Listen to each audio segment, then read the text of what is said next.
కథల సమయానికి స్వాగతం. నేను మీ రమ్య. హలో అండి. ఈరోజు మనం జిఎస్ లక్ష్మి గారు రాసిన అతను ఆమె కాలం అనే కథల సంపుటి నుండి పాపం మాలతి అనే కథ విందాం. వద్దు వద్దు అని మీకు ఇద్దరికి ఇప్పటికి 1,00,000 సార్లు చెప్పాను. ఆఖరికి మీకు కావాల్సింది చేసుకొచ్చారన్నమాట. మాలతి భర్తని కూతుర్ని కూడా గట్టిగా అడిగింది. కూతురు ఉష ఫ్రెండ్ బర్త్డే పార్టీ అయితే శనివారం పొద్దున మాలతి ఉషని చెక్కీ చీజ్ దగ్గర దించి వచ్చింది. పార్టీ అయ్యాక కూతుర్ని పికప్ చేసుకునేందుకు వెళ్లిన శివరాం వస్తూ వస్తూ ఒక కుక్క పిల్లను కూడా తీసుకొచ్చాడు. అసలు శివరాం ఒక కుక్క పిల్లని పెంచుకుందామని మాలతిని ఎప్పటినుంచో అడుగుతున్నాడు.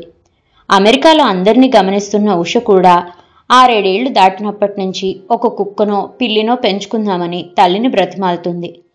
ఉషకి 10 ఏళ్ళు వచ్చినా కూడా ఇంట్లోకి కుక్కను కానీ మరి దేనిని కానీ తేవడానికి మాలతి ససేమిరా ఒప్పుకోలేదు. శివరాం మాలతి ఉద్యోగరీత్యా అమెరికా వచ్చి 12 ఏళ్ళు అవుతుంది. పాతవి పూర్తిగా వదులుకోకుండా కొత్తవి అన్నీ నేర్చుకోకుండా అమెరికన్ డాలర్స్ ఇండియన్ లైఫ్ అన్న మాటకి పూర్తి అర్థాన్నిస్తూ చక్కగా ఒక కూతురికి తల్లిదండ్రులయ్యారు. మాలతి తెలివైంది, చురుకైంది. ఉష స్కూల్ విషయాల దగ్గర నుంచి ఇంట్లో కావలసిన సరుకులు, ఇంట్లో వారి రొటీన్ హెల్త్ చెకప్లు, స్నేహితులతో కలివిడిగా ఉండడం, నలుగురితో ఇచ్చిపుచ్చుకోవడం లాంటివన్నీ ఆమె చూసుకుంటూ వీక్ డేస్లో ఉషని స్విమ్మింగ్కి, కరాటేకి తీసుకెళ్తూ వీకెండ్లో శివరాం రిలాక్స్ అవ్వడానికి సహాయపడుతుంటుంది. శివరాంకి కూడా చెడు అలవాట్లేమీ లేవు. భార్య, కూతురు, ఇల్లు తప్పితే అతనికి మరో వ్యాపకమే లేదు. కానీ ఒక చిన్న కోరిక మాత్రం ఎప్పటినుంచో ఉంది. అదే ఒక కుక్క పిల్లని పెంచుకోవాలని.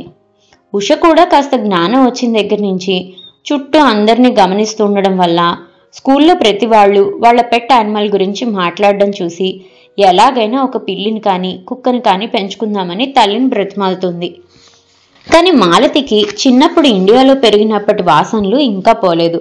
చిన్నప్పుడు ఇంట్లో కుక్క వస్తే చీ చీ అంటూ కర్ర పుచ్చుకొని కొట్టడమే గుర్తొస్తుంది. అందుకే ఇక్కడ అందరూ కుక్కల్ని, పిల్లుల్ని స్వంత పిల్లల్ని ముద్దు చేసినట్లు చేస్తుంటే అసహ్యపడేది. అక్కడికి శివరాం మాలతికి వివరంగా చెప్పాడు. చిన్నప్పుడు ఆమె చూసినవి వీధిలో తిరిగే కుక్కలని, అవి తాకితే ఎక్కడలేని రోగాలు వస్తాయని, మన పెద్దవాళ్ళు తరిమేవారని, ఇక్కడ పెట్స్ అలాంటివి కాదని, వాటి వంశం గురించి తెలుసుకొని కానీ ఎవరు పెంపకానికి తీసుకోరని నచ్చచెప్పాడు. కుక్కలకి పిల్లులకి వంశం ఏమిటి నా మొహం అంటూ అతని మాటని తీసి పడేసింది మాలతి. అది కాదు హనీ, వాటిని రెగ్యులర్గా పెట్ హాస్పిటల్కి తీసుకెళ్తారు, వ్యాక్సిన్స్ అవి ఇప్పిస్తారు, వాటి వల్ల మనకి ఏ రోగాలు రావు అని ఎంత నచ్చ చెప్పినా మాలతి ఒప్పుకోలేదు. ఏం చేసినా కుక్క కుక్కే కదా అంటుంది తప్పితే పెంపకానికి మటుకు పడనివ్వలేదు. ఆఖరికి ఇవాళ బర్త్డే పార్టీ నుంచి వచ్చిన తండ్రి కూతురు ఒక కుక్క పిల్లని ఎత్తుకొని కనిపించేసరికి మాలతి ఆవేశం ఆపుకోలేకపోయింది. వద్దు వద్దు అని మీకు ఇద్దరికి ఇప్పటికి 1,00,000 సార్లు చెప్పాను. ఆఖరికి మీకు కావాల్సింది చేసుకొచ్చారన్నమాట. శివరాం నచ్చ చెప్పడానికి ప్రయత్నించాడు. హనీ, అసలు సంగతి తెలిస్తే నువ్వే ఒప్పుకుంటావు. మేము దీన్ని కావాలని తెచ్చామా? చూడు ఎలా చూస్తుందో. మేము వస్తుంటే దారిలో కొన్ని కుక్కల్ని పెట్టుకొని కొంతమంది ఉన్నారు. అవి ఆర్ఫన్స్ అట. ఎవరైనా పెంచుకుంటారేమోనని అక్కడ పెట్టుకొని ఉన్నారట. మేము అటునుంచి వస్తుంటే ఇది పిలిచింది. చూసేసరికి ఎంతో ఆశగా నన్ను మీతో తీసుకెళ్లరు అన్నట్లు చూసింది. పాపం అనాథ, కాసిన పాలు పోస్తే ఇంట్లో ఉంటుంది. అందుకని ఇంక దాని చూపును కాదని లేక తీసుకొచ్చాం. మాలతి విసుక్కుంది. అయిపోయింది, అంతా అయిపోయింది. వీళ్ళకు కూడా ఈ అమెరికన్ల భాష వచ్చేసింది. కుక్కలు నన్ను తీసుకెళ్లరా అని అడగడం ఏంటి, చోద్యం కాకపోతేనో. అదేంటో కొంతమందిని చూసింది మాలతి. వాళ్ళెంతో సంభ్రమంతో నోరు ఈ చివరి నుంచి ఆ చివరి వరకు సాగదీసుకుంటూ you know I love my threads more than my son అంటుంటారు. వాళ్ళ సంబరం పాడుగాను. సొంత పిల్లల కన్నా కుక్కలు పిల్లులు ఎక్కువేమిటో ఎంత ఆలోచించినా అర్థం కాదు మాలతికి. ఉష బ్రతిమాలుతుంది. Please don't say no mom, please mom, I like it mom అంటూ. శివరాం మళ్ళీ అభ్యర్థించాడు. దీని సంగతి మేమిద్దరం చూసుకుంటాం హనీ, నీకేం ట్రబుల్ ఇవ్వం, ప్లీజ్ నో అనకు. ఇంక కాదని తను చేసేదేమీ లేదని గ్రహించిన మాలతి వాళ్ళ దారికి అడ్డు తొలగింది. మరింక వాళ్ళిద్దరి సంతోషానికి అవధులు లేవు. మాలతి ముఖాన ఓ థ్యాంక్స్ పారేసి దాన్ని పుచ్చుకొని ఇద్దరు ఫ్యామిలీ రూమ్లో సెటిల్ అయిపోయారు. దాని పేరు గురించి చర్చించి ఆఖరికి మినీ అని తేల్చారు. దాన్ని ఇంట్లో ఎక్కడ పెట్టాలా అని ఆలోచించి చివరికి లాండ్రీ రూమ్గా నిర్ధారించి మళ్ళీ ఇద్దరూ కలిసి దాన్ని పుచ్చుకొని బయటికి పోయారు. వస్తూ వస్తూ లాండ్రీ రూమ్ నుంచి అది బయటికి రాకుండా ఆ గుమ్మం దగ్గరికి ఓ చిన్న చెక్క గేటు, దానికి కావలసిన ఫుడ్, స్వెటర్, క్యాప్ లాంటివి, మొత్తానికి దానికి కావలసిన సరంజామా చాలానే కొనుక్కొచ్చారు. శివరాం అప్పటికప్పుడు లాండ్రీ రూమ్ నుంచి బయటకు వచ్చే గుమ్మం దగ్గర ఆ చిన్న గేట్ బిగించేసి మినీని దానిలో పెట్టి, చూసావా నీకు మేమే ఇబ్బంది లేకుండా చేశామో అన్నట్లు మాలతి వైపు చూశాడు. మాలతి ఆ చూపుల్ని పట్టించుకోనట్లు మొహం పక్కకి తిప్పుకుంది. ఆ ఆదివారం అంతా తండ్రి కూతుళ్ళిద్దరూ మినీకి ఇచ్చే ఫుడ్ గురించి, దానికి స్నానం చేయించడం గురించి, పెట్ హాస్పిటల్కి తీసుకెళ్లి వ్యాక్సిన్స్ ఇప్పించడం గురించి ఇంటర్నెట్లోకి వెళ్ళి సమాచారం సేకరించి వాటి ప్రింటౌట్లు కూడా తీసుకొని లాండ్రీ రూమ్లో గోడకు అతికించుకున్నారు. వాళ్ల సంతోషం చూసి మాలతికి ఆశ్చర్యం వేసింది. వాళ్ళు ప్రేమ వర్షం కురిపించడానికి ఇంకెవరూ దొరక్క ఈ కుక్క పిల్లని తెచ్చుకున్నారా అనిపించి, ఏదైనా చేసుకొని నాకు సంబంధం లేదు కదా, వాళ్ళు ఏడుపేదో వాళ్ళు ఏడుస్తారనుకుంటూ మరింక అటువైపు కూడా తొంగి చూడలేదు మాలతి. కానీ అది కుదిరే పని కాదని మర్నాడు పొద్దున్న వరకు గుర్తించలేదు మాలతి. సోమవారం పొద్దున్నే శివరాం ఆఫీస్కి, ఉష స్కూల్కి వెళ్ళిపోయారు. వాళ్ళు వెళ్లేదాకా వాళ్ల వెనకాల తోకాడిస్తూ తిరిగిన మినీ కూడా గరాజ్ డోర్ దాకా వచ్చి వాళ్ళని సాగనంపింది. గరాజ్ డోర్ మూసి ఇంట్లోకి వస్తున్న మాలతికి ఎదురుగా ఈ కుక్క పిల్ల కనిపించింది. చటుక్కున ఆగిపోయింది. అవును కదా, ఇదొకటి ఉంది కదా అనుకుంటూ దానివైపు చూసింది. అది కూడా మాలతిని అనుమానంగా చూసింది. నిన్నంతా దానికి శివరాం తోటి, ఉషతోటి బాగానే అలవాటైంది. కానీ మాలతి దాని దరిదాపులకు కూడా పోలేదు. అందుకని అది మాలతి వైపు గుర్రుగా చూసింది. కనీసం అది అలా చూసిందని మాలతి అనుకుంది. ఇప్పుడెలా దాన్ని తప్పించుకొని ఇంట్లోకి వెళ్ళడం? దానికి పాలు, బిస్కెట్లో ఏవో పడేయాలి కదా అనుకుంటూ చుచ్చు చుచ్చు అంది దాన్ని వెనక్కి నడవమన్నట్లు చెయ్యి విదిలిస్తూ. దానికి అర్థం కాల. మాలతిని పరీక్షిస్తున్నట్లు ఇంకా అలాగే కూర్చుంది. నిన్నే, ఏంటి నీ పేరు? మినీ కదా, మినీ చుచ్చు రామ్మా, రా నీ రూమ్కి రా చుచ్చు అంటూ దానికి లాండ్రీ రూమ్ వైపు చెయ్యి పెట్టి చూపించింది. అది తల ఒకసారి అటువైపు తిప్పి చూసి ఏది పట్టనట్లు ఇటు తిరిగి మళ్ళీ మాలతినే చూడసాగింది. మాలతికి ఏం చేయాలో అర్థం కాలేదు. అటు నడవమన్నానా? కాస్త గట్టిగా అంది. అది గుర్రుమని శబ్దం చేసింది. మాలతి భయపడింది. నెమ్మదిగా కాళ్ళు జరుపుతూ ఊపిరి బిగపట్టుకొని దాని పక్క నుంచే ఫ్యామిలీ రూమ్ దాకా వచ్చింది. వెనకాలే తోకాడిస్తూ మినీ కూడా వచ్చింది. అమ్మయ్య, దారి దొరికింది అని సంతోషిస్తూ మాలతి లాండ్రీ రూమ్ వైపు నడిచింది. మినీ కూడా వెనకాలే వచ్చింది. ఎంతో తొందరగా ఆ రూమ్లోకి వెళ్ళింది మాలతి. వెనకాలే గెంతుతూ మినీ కూడా వచ్చింది. దాన్ని లోపల పెట్టి తను బయటకు వచ్చి చిన్న గేటు వేసేద్దామని మాలతి ఆలోచన. అలాగే మాలతి ఒక అడుగు బయట పెట్టిందో లేదో విషయం అర్థమైనట్లు మినీ అంతకంటే ముందే ఒక్క గెంతులో రూమ్లోంచి బయటకొచ్చి మాలతి వైపు విజయగర్వంతో చూసింది. మాలతికి కాసేపు పోనీ వదిలేద్దామా, ఇంట్లో తిరుగుతుంది అనిపించింది. మళ్ళీ వదిలేస్తే అమ్మ బాబోయ్ సోఫాలవి పాడు చేస్తే అన్న ఆలోచన రాగానే ఎలాగైనా దాన్ని లాండ్రీ రూమ్లోనే సెటిల్ చేయాలనుకొని మాలతి ముందుగా తను ఆ రూమ్లోకి వెళ్ళింది. మినీ రూమ్ దాకా వచ్చి గేటు దగ్గరే నిలబడి మాలతిని చూడసాగింది. మాలతి కదలకుండా అలాగే నిలబడింది. మినీ కొంచెం కొంచెంగా రూమ్ లోపలికి వస్తుంది. మాలతి నెమ్మదిగా దానికి తెలియకుండా దాని మించి చెయ్యి జాచి చిన్న గేటు మూసేసింది. మినీ మూసేసిన గేటును చూసి ఇటు తిరిగి మాలతి అక్కడే ఉండడం చూసి సమాధానపడింది. నెమ్మదిగా నడుస్తూ గేటు దాకా వచ్చి చిన్నప్పుడు గోడలు దూకిన సంగతులు గుర్తు చేసుకుంటూ ఆ గేటు దూకినట్లే దాటి అందులోంచి బయటపడింది మాలతి. మినీ ఒక్క గెంతులో వచ్చి మాలతి కాలుని పట్టబోయింది. గబుక్కన కాలు లాక్కుంది మాలతి. చీదరగా మినీని చూస్తూ పరిగెడుతున్నట్లే బాత్రూంలోకి వెళ్ళి కాళ్ళను సోప్తో 1కి 10 సార్లు కడుక్కుంటే గాని మాలతికి ఆ చీదర తగ్గలేదు. కింద నుంచి మినీ అరుపులు వినిపిస్తున్నాయి. శివరాం మీద, ఉష మీద పీకల దాకా కోపం వచ్చింది ఆమెకి. మినీని మేము చూస్తాం కదా అంటారు మాట్లాడితే. నిజమే, కానీ వాళ్ళ ఇంట్లో ఉండేదెప్పుడు శనాదివారాలే కదా. మరి మిగిలిన 5 రోజులు పొద్దుటి నుంచి సాయంత్రం దాకా తనకి మినీకి మధ్య ఈ యుద్ధం తప్పదన్నమాట. ఒక్కసారిగా ఎక్కడలేని నీరసం వచ్చేసింది మాలతికి. ఇంతలో ఫోను. ఎవరా అని చూస్తే శివరాం. ఎప్పుడో అమెరికా వచ్చిన కొత్తల్లో ఆఫీస్కి వెళ్ళగానే చేరినట్లు ఫోన్ చేసి చెప్పేవాడు శివరాం. తర్వాత ఇద్దరూ ఆ అలవాటుని మర్చిపోయారు. మళ్ళీ ఇన్నేళ్ల తర్వాత ఇప్పుడు ఈ ఫోన్. ఏమిటి, ఏమైంది? కంగారు పడుతూ అడిగింది మాలతి. అబ్బే ఏమీ లేదు, నీతో మాట్లాడాలనిపించింది అంతే. కాస్త తడబడ్డాడు అతను. మాలతికి అర్థమైపోయింది. ఇప్పుడు ఈ కుక్క కోసమేనన్నమాట ఫోన్ అనుకుంటూ. చెప్పు అంది ఏమీ ఎరగనట్లు. అదే, బ్రేక్ఫాస్ట్ చేసావా? ఇంకా లేదు. మరి తినేసేయి, లేట్ అవుతుంది. అలాగే. అవును, మినీ ఏం చేస్తుంది? కాస్త భయపడుతూనే అడిగాడు శివరాం. ఏం చేస్తుంది? కుక్కలు ఏం చేస్తాయో అదే చేస్తుంది, లేకపోతే డాన్స్ ఏమైనా చేస్తుంది అనుకున్నారా? కోపం అంతా వెళ్ళగక్కేసింది. అబ్బే అది కాదు, పాలేమైనా తాగిందా అని. అప్పుడు గుర్తొచ్చింది మాలతికి దానికి ఏమైనా పెట్టాలని. అవును, దానికి ఏం పెట్టాలి అని అడిగింది. శివరాం గొంతులో ఉత్సాహం పొంగింది. పాలు పట్టాలి, మరో గంట అయ్యాక బిస్కెట్లు పెట్టాలి. ఏవేవి ఏ టైంలో ఎంతెంత పెట్టాలో అన్నీ ఆ రూమ్లో గోడకి ప్రింటౌట్ అతికించి పెట్టాం. అమ్మో, మళ్ళీ ఆ రూమ్కి వెళ్ళక తప్పదా అనుకుంది మాలతి.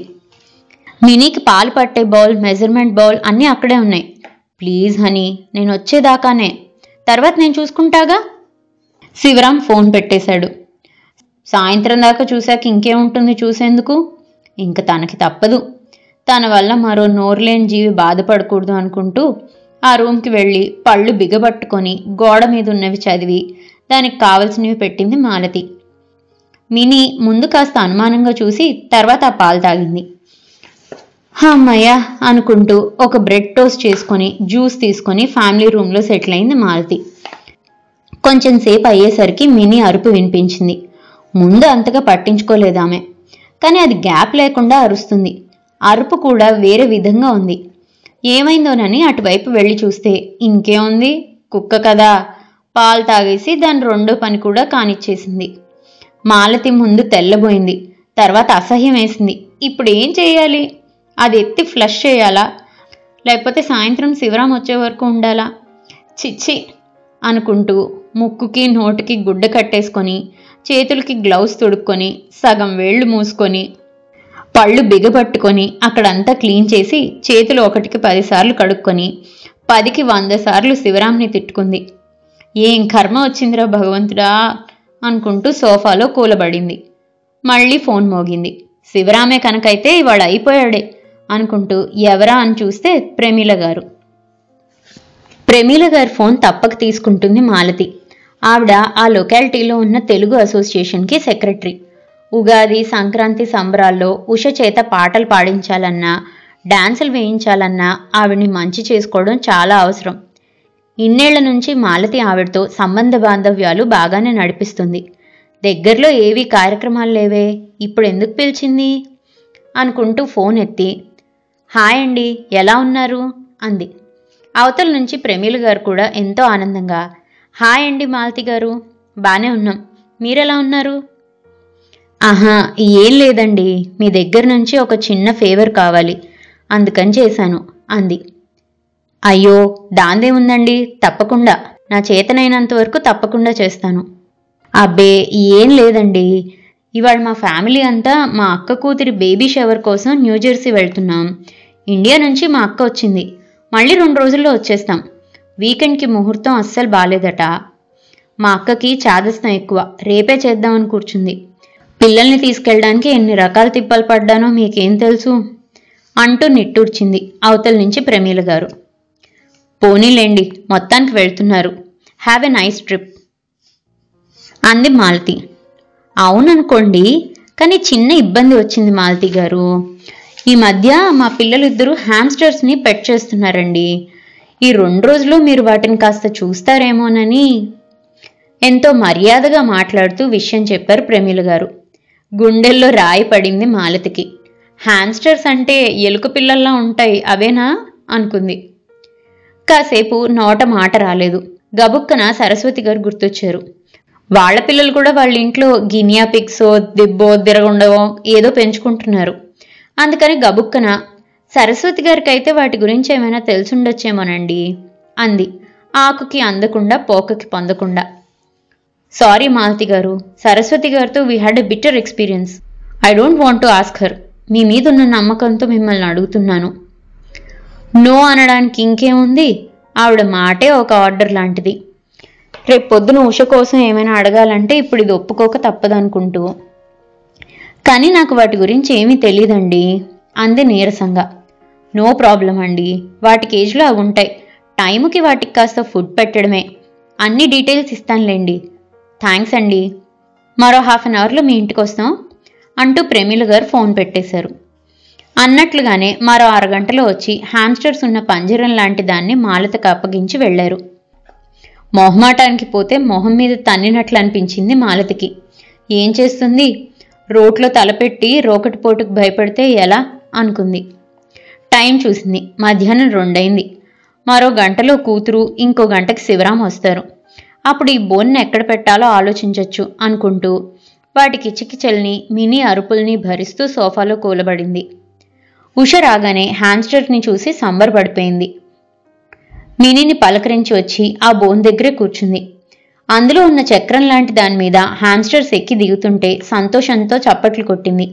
వాటి కిచకిచలకి మినీ అరుపులకి శివరాం వచ్చే సమయానికి మాలతికి తలనొప్పి వచ్చేసింది. తనకి పూర్తిగా ఇష్టం లేని పనులు తనే తప్పనిసరిగా చేయాల్సిన పరిస్థితి రావడంతో వచ్చిన అలసట మీద వచ్చిన కోపాన్నంతా శివరాం మీద, ఉష మీద చూపించేసింది. ఆ రాత్రి ఇంట్లో ముగ్గురు కూడా సరిగ్గా పడుకోలేకపోయారు. రాత్రుల్లో ఆ హ్యామ్స్టర్స్ ఆ వీల్ మీద ఎక్కువగా తిరగడం వల్లో లేకపోతే అంతా నిశ్శబ్దంగా ఉండడం వల్లో తెలియదు, కానీ ఆ వీల్ శబ్దం వాళ్ళ చెవులో జోరీగా దూరినట్లే అయింది.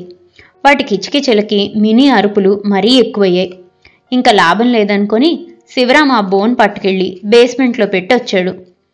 ఈ 2 రోజులు దాన్ని అక్కడే ఉంచాలని అందరూ కలిసి నిశ్చయించుకున్నారు. ఆ 2 రోజులు పగలంతా మాలతికి కాస్త కష్టమే అయింది. ఇటు మినీ సంగతి చూడడం, మళ్ళీ కింద బేస్మెంట్కి వెళ్ళి హ్యామ్స్టర్స్కి ఫుడ్ పెట్టడం, వాటికి ఏం కావాలో చూసుకోవడం, కింద వాటి కిచకిచలు, పైన మినీ అరుపులతో మాలతికి తలంతా దిమ్ముగా అయిపోయింది. 3వ రోజు లేస్తూనే అమ్మయ్య అనుకుంది. ఈరోజు మధ్యాహ్నానికి ప్రమీల గారు వచ్చేస్తారు. నిన్న ఫోన్లో చెప్పిన దాన్ని బట్టి మధ్యాహ్నం 1 గంటకల్లా వచ్చేస్తారు. ఈ ఒక్క పూట గడిపేసి వాళ్ళు రాగానే వాళ్ళ బోన్ వాళ్ళకు అప్పగించేస్తే తనకి మాట దక్కుతుంది. శివరాం, ఉష వెళ్ళాక మినీ పని చూశాక హ్యామ్స్టర్స్కి కావాల్సిన ఫుడ్ తీసుకొని బేస్మెంట్లోకి వెళ్ళింది మాలతి. బోన్లోకి చూసి తెల్లబోయింది. గిరగిరా తిరిగే వీల్ స్థిరంగా కదలకుండా ఉంది. 2 హ్యామ్స్టర్స్ బోన్లో చెరో మూల పడుకున్నట్లున్నాయి. 3వది నెమ్మదిగా అటు ఇటు తిరుగుతుంది. కంగారుగా బోన్ని కాస్త అటు ఇటు కదిపింది మాలతి. ఆ 2 అయితే కదలలేదు. 3వదైతే నడిచేది కూడా ఆగిపోయి కూలబడిపోయింది. ఒకవేళ చనిపోయాయా? గుండె జల్లుమంది ఆమెకి. ఎలా తెలుస్తుంది? ఏం చేయడం? స్తబ్దుగా అయిపోయిన మనసుని స్వాధీనంలోకి తెచ్చుకుంది. వీటి గురించి ఎలా తెలుస్తుంది? ఎవరిని అడగాలి? సరస్వతి గారు. అవును, సరస్వతి గారి పిల్లలు ఇలాంటి ఎలుక పిల్లల్లాంటివి ఏవో పెంచుతున్నారని ఆవిడొకసారి చెప్పినట్లు గుర్తు. గబగబా పైకొచ్చి ఫోన్లో సరస్వతి గారి నంబర్ కలిపింది. హాయ్ అండి మాలతి గారు, చాలా రోజులైంది మీతో మాట్లాడి, ఎలా ఉన్నారు? సరస్వతి గారు పలకరించారు. హాయ్ అండి, బానే ఉన్నాము. మర్యాద గొంతులోకి తెచ్చుకుంది. అదే చాలా రోజులైంది, మీతో ఓసారి మాట్లాడదామని చేశానండి. పిల్లలు రవీంద్ర గారు బాగున్నారా? అంతా ఓకేనండి మాలతి గారు. ఈసారి ఉగాదికి మనం పిల్లల చేత డిఫరెంట్గా ఏదైనా చేయిద్దామండి, సేమ్ ఓల్డ్ మూవీ సాంగ్స్ కాకుండా. సరస్వతి గారు ఉత్సాహంగా చెప్తుంటే తనను తను తిట్టుకుంటూ అంతా ఓపిగ్గా విని, అవునండి, మీ పిల్లలు గినియా పిగ్స్ పెట్ చేస్తున్నారనుకుంటాను అని సగంలో వదిలేసింది. పిల్లల పెట్స్ విషయం వచ్చేసరికి మరీ విజృంభించేసింది సరస్వతి గారు. గినియా పిగ్స్ కాదండి, hamsters. They are so cute. ఎలుక పిల్లలు క్యూట్ ఏంటి, పిచ్చి కాకపోతే అని మనసులో తిట్టుకుంది మాలతి. అంటే వాటిని చాలా జెంటిల్గా హ్యాండిల్ చేయాలి. వాతావరణంలో కాస్త తేడా వచ్చినా అవి తట్టుకోలేవు. వాటిని బాగా ప్యాంపర్ చేయాలండి. ఒకటి అడిగితే 10 చెప్పే సరస్వతి గారి మాటలకి అడ్డు రాకుండా వింటూ తనకు కావలసిన సమాచారం ఎప్పుడు చెప్తుందా అని ఎదురు చూస్తుంది మాలతి. ఆవిడ హ్యామ్స్టర్స్ చరిత్ర గురించి చర్చించి వాటి అలవాట్లను అభివర్ణించి వాటిని ఎలా ప్యాంపర్ చేయాలో చెప్తూ మధ్యలో సడన్గా, మాలతి గారు, you know something? Last year Pramila గారు 2 డేస్కి బయటికి వెళ్తూ వాళ్ళ హ్యామ్స్టర్స్ని మా ఇంట్లో పెట్టి వెళ్ళారు. ఆ కేజ్ని మేము బేస్మెంట్లో పెట్టాం. లాస్ట్ ఇయర్కి ఇంకా మా బేస్మెంట్ని ఫినిష్ చేయలేదు కదండి, అందుకని ఆ వాతావరణానికి తట్టుకోలేక అవి చచ్చిపోయాయి. ప్రమీల గారికైతే ఎంత కోపం వచ్చిందనుకున్నారు? నాకు చాలా భయం వేసింది. ఆఖరికి ఇండియా నుంచి వస్తూ మా తమ్ముడు నా కోసం తెచ్చిన పచ్చళ్ళని ఆవిడకిచ్చి ప్రసన్నం చేసుకోవాల్సి వచ్చింది. గుండె జారిపోయింది మాలతికి. సరస్వతి గారు చెప్తూనే పోతున్నారు. You know something? శ్యామల గారికి కూడా ఇలాంటి ఇబ్బందే వస్తే ఆవిడ కొత్తవి కొనిచ్చి ప్రమీల గారిని ప్రసన్నురాలను చేసుకున్నారట. ఆ మాట టక్కున పట్టుకుంది మాలతి. అమ్మయ్య, ఏదో దారి కనిపించింది అనుకుంటూ, అంటే అవి పెట్ స్టోర్లో దొరుకుతాయన్నమాట అంది అంటీ ముట్టనట్లుగా. ఎందుకు దొరకవండి, పెట్ స్టోర్లో అన్నీ దొరుకుతాయి. అయినా శ్యామల గారు పైకి చెప్పింది, కానీ నాకే కనుక ఈ విషయం ముందే తెలుసుంటే ప్రమీల గారికి తెలియకుండా కొత్తవి కొనేసి ఆ బోన్లో పెట్టేదాన్ని అన్న ఆవిడ మాటలు విని, ఆహా ఎంత చక్కటి మార్గం చెప్పింది అనుకుంటూ, మరి వాళ్ళు ప్యాంపర్ చేసినవి వేరేవని గుర్తుపడతారేమో అంది అనుమానంగా. నా మొహం, అన్నీ ఒకలాగే ఉంటాయి, ఎవరూ దేన్ని గుర్తుపట్టలేరు ధీమాగా చెప్పారు సరస్వతి గారు. మా అమ్మే మా తల్లే అనుకుంటూ, మరి ఉంటానండి, మొబైల్లో ఎవరో కాల్ చేస్తున్నట్లున్నారు, మళ్ళీ మాట్లాడదాం అంటూ ఫోన్ పెట్టేసి టైం చూసుకుంది. 11 దాటింది. ప్రమీల గారు వాళ్ళు మరో 2 గంటల్లో వచ్చేస్తారు. పెట్ స్టోర్ ఎక్కడుంది? ఫోన్ తీసి పెట్ స్టోర్ నంబర్ చూసి డయల్ చేసి తనకు కావలసిన వివరాలన్నీ కనుక్కుంది. అక్కడికి వెళ్ళడానికి ట్రాఫిక్ ఎక్కువగా లేకపోతే గంట పడుతుంది. గబగబా ఓవర్ కోట్ తగిలించుకొని షూ వేసుకొని పర్స్ తీసుకొని బయలుదేరింది. మాలతి అదృష్టం బాగుండి ఆ స్టోర్లో కావలసినవి దొరికాయి. అవి తీసుకొని వెనక్కి వస్తుంటే ట్రాఫిక్ జామ్. ఈ నంబర్ స్ట్రీట్ ఎప్పుడూ ఇంతే అనుకుంటూ టైం చూసుకుంది. 1 గంటకి మరో 5 నిమిషాలు మాత్రం ఉంది. లెక్కలు వేసుకుంది. ప్రమీల గారి టైం ప్రకారం 1 గంటకి సబర్బ్ చేరితే తమ ఇంటికి వచ్చేటప్పటికి మరో 1/2 గంట పడుతుంది. వాళ్ళు వచ్చే లోపల తన ఇంటికి చేరుకోగలదా? ఇంకా గంట డ్రైవ్ ఉంది. ఆలోచిస్తుంటేనే మాలతికి టెన్షన్ పెరిగిపోతుంది. పొద్దుటి నుంచి ఏమీ తినలేదేమో, కడుపులో ఆకలో గాబరాయో తెలియదు, కానీ మొత్తానికి ఏదో గడబిడగా అవుతుంది. ట్రాఫిక్ క్లియర్ అయి మాలతి ఇంటికి చేరేటప్పటికి సరిగ్గా మధ్యాహ్నం 2 అయింది. ఆ ఎలుక పిల్లల్లాంటి ఉన్న హోల్డర్ని ఎత్తి పట్టుకొని గరాజ్ డోర్ తీసి ఇంట్లోకి అడుగు పెట్టిందో లేదో, ఎలా దాటిందో మినీ ఆ చిన్న గేటు దాటి లాండ్రీ రూమ్లోంచి బయటకు వచ్చి మాలతి చేతిలో ఉన్న వాటి కోసం ఎగరడం మొదలుపెట్టింది. చిచి, పో, నీ రూమ్కి పో అని అరుస్తూనే మాలతి దాన్ని తప్పించుకుంటూ లాండ్రీ రూమ్ వైపు వెళ్ళింది. మినీ కూడా వెనకే వచ్చింది. హమ్మయ్యా అనుకుంటూ చిన్న గేటు వేయబోతుంటే ఆ గేటుకున్న స్క్రూ లూజై గేట్ ఓ పక్కకి వాలి కనిపించింది. మాలతి ప్రాణం ఉసూరుమంది. ఇప్పుడు మినీని తీసుకొని బేస్మెంట్లోకి వెడితే ఇంకేమైనా ఉందా? ఆ బేస్మెంట్ అంతా తన చేత పరుగులు పెట్టిస్తుంది. మరింక కిందెక్కడా దాన్ని పెట్టి తలుపులు మూయడానికి లేదు. ఇంకేం చేయలేక తన చేతిలో ఉన్న హ్యామ్స్టర్స్ హోల్డర్ని మినీకి అందకుండా పైకి పట్టుకుంటూ మినీని రమ్మని పిలుస్తూ పైన బెడ్రూమ్లోకి తీసుకెళ్లి దాన్ని రూమ్ మధ్య దాకా రానిచ్చి ఒక లాంగ్ జంప్తో బయటికొచ్చి బెడ్రూమ్ తలుపులేసేసింది మాలతి. ఆ వయసులో మాలతి చేసిన సర్కస్ ఫీట్కి నడుం దగ్గర ఎక్కడో కలుక్కుమన్న ఫీలింగ్. లోపల నుంచి గీరుతూ మినీ అరుస్తున్న అరుపులు మొదలయ్యాయి. ఎప్పుడూ లేనిది మాలతి ఒళ్లంతా చెమటలు. ఒక్క ఉదుటిన కిందకి దూకినట్లే దిగి బేస్మెంట్లోకి పరిగెత్తింది. బోన్లోకి చూసేటప్పటికి 3 కూడా కింద పడిపోయి ఉన్నాయి. ఆ బోన్ని పైకి తెచ్చి బ్యాక్యార్డ్లోకి తీసుకుపోయి వాటిని గ్రౌండ్స్లో కనబడకుండా ఓ మూలకు పారేసేసి లోపలికొచ్చి దానిలోకి తను తెచ్చిన 3 హ్యామ్స్టర్స్ని పంపించి దాన్ని ఫ్యామిలీ రూమ్లో ఎదురుగా పెట్టిందో లేదో డోర్ బెల్ మోగింది. చూస్తే ప్రమీల గారు పిల్లలును. పిల్లలు పరిగెత్తినట్లే లోపలికొచ్చి హ్యామ్స్టర్స్ ఉన్న కేజ్ దగ్గరికి పరిగెట్టి వాటితో కబుర్లు మొదలు పెట్టేశారు. చిన్నపిల్లలైతే సంతోషం పట్టలేక తల్లి దగ్గరకొచ్చి, mom, Gracie didn't forget me అని ఇంత మొహం చేసుకొని చెప్పింది. ప్రమీల గారైతే, so nice of you Malathi garu, we gave you so much trouble, anyway thanks for the help అంది. పర్వాలేదండి, మనలో మనకు థ్యాంక్స్ ఎందుకు అని పైకి అంటూ, ఇంక మీరు పెడితే నాకు కాస్త గుండెదడ తగ్గుతుంది అనుకుంది. వాళ్ళు ఆ బోను తీసుకొని కాలు బయట పెట్టగానే ధడాలను డోర్ మూసి ప్రొద్దుటి నుంచి పడ్డ టెన్షన్ ఒక్కసారి తీరిపోవడంతో నిస్సత్తుతో డోర్కి ఆనుకొని నిలబడిపోయింది ఆమె.